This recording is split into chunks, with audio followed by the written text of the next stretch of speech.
भादव यानी कि भाद्रपद का 7वां दिन का महात्म्य कथा आज हम सुनेंगे।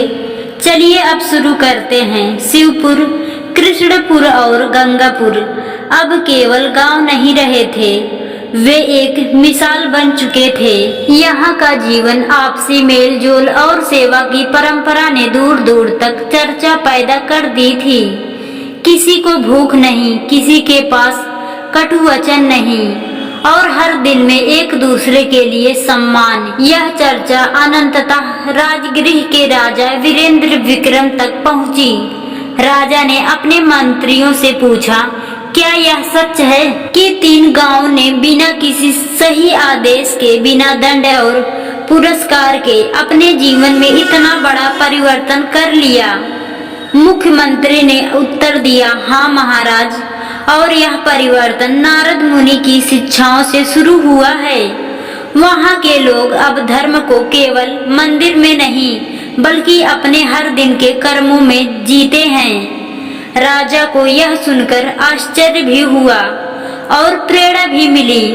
उन्होंने तुरंत आदेश दिया, 3 गांवों के प्रमुख और उनके बुजुर्ग को राजमहल में बुलाओ। मैं खुद उनसे सुनना चाहता हूँ कि यह परिवर्तन कैसे आया। 3 गांवों से एक एक प्रतिनिधि निकले। शिवपुर से रामदीन काका, कृष्णपुर से मधुबाला दीदी और गंगापुर से गौतम दादा। उनके साथ कुछ युवा भी थे जिनकी आंखों में उत्साह और आत्मविश्वास चमक रहा था। राजमहल में प्रवेश करते ही राजा ने उन्हें सम्मान से बैठाया और कहा, मुझे बताइए, आपने यह बदलाव कैसे लाया? हमारे राज्य के बाकी गांव भी कलह और लालच में डूबे हैं। क्या आपका तरीका वहां भी काम करेगा? रामदीन काका ने शांत स्वर में कहा, महाराज, हम कोई नया जादू नहीं लाए। हमने बस वो किया जो हमारे पूर्वज हमेशा कहते थे, लेकिन हम भूल गए थे। दूसरे का दुख अपना समझना, जरूरत पड़ने पर अपना त्याग करना और ईश्वर का नाम रोज लेना। हमने 4 बातें सीखी, करुणा, सेवा, संयम और प्रेम। नारद मुनि ने हमें समझाया कि अगर यह 4 दीप हर दिन में जल जाए तो कोई अंधकार स्थायी नहीं रह सकता। मधुबाला दीदी ने कहा, महाराज, हम भाद्रपद के दिनों को केवल पूजा और व्रत का समय नहीं मानते बल्कि इसे आत्मा सुधार का पर्व मानते हैं। हर दिन हम एक छोटी सी सेवा करते हैं, चाहे वह एक अनाथ बच्चे को भोजन देना हो या किसी बीमार के लिए दवा जुटाना। यही आदतें मिलकर बड़े बदलाव लाती है। गौतम दादा ने जोड़ा, और सबसे जरूरी बात, हमने यह सब मिलकर किया। अकेला इंसान एक दीपक जला सकता है, लेकिन मिलकर हम पूरा आकाश रोशन कर सकते हैं। राजा गहरी सोच में डूब गए। उन्हें याद आया कि उनका अपना राज्य भी पहले मेल जोल और सेवा के लिए जाना जाता था, लेकिन समय के साथ यह भाव खो गया था।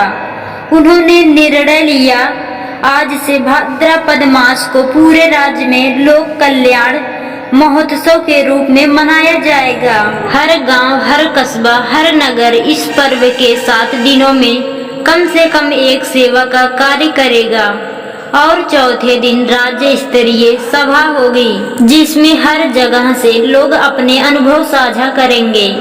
राज्य के चारों ओर यह संदेश फैल गया। कई जगह विरोध भी हुआ। कुछ लोगों ने कहा कि यह सब समय की बर्बादी है, कुछ ने इसे असंभव बताया। लेकिन जब उन्होंने देखा कि 3 गांवों ने यह कर दिखाया है तो उनके दिल में भी आशा की किरण जगी।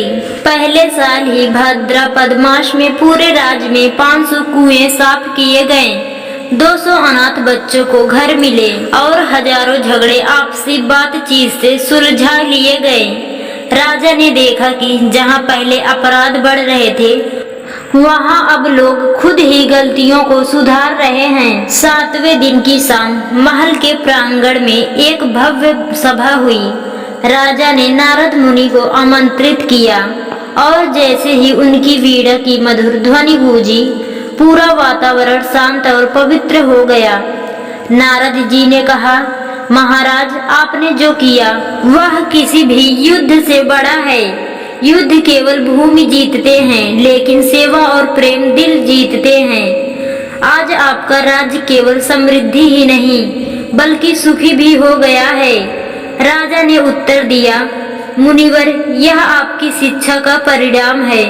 मैं चाहता हूँ कि यह केवल हमारे राज्य तक सीमित ना रहे बल्कि पूरे आर्यावर्त में फैल जाए। उस रात पूरे राज्य में दीपमालाएं सजाए गए। यह दृश्य अद्भुत था, मानो धरती पर तारे उतर आए हो।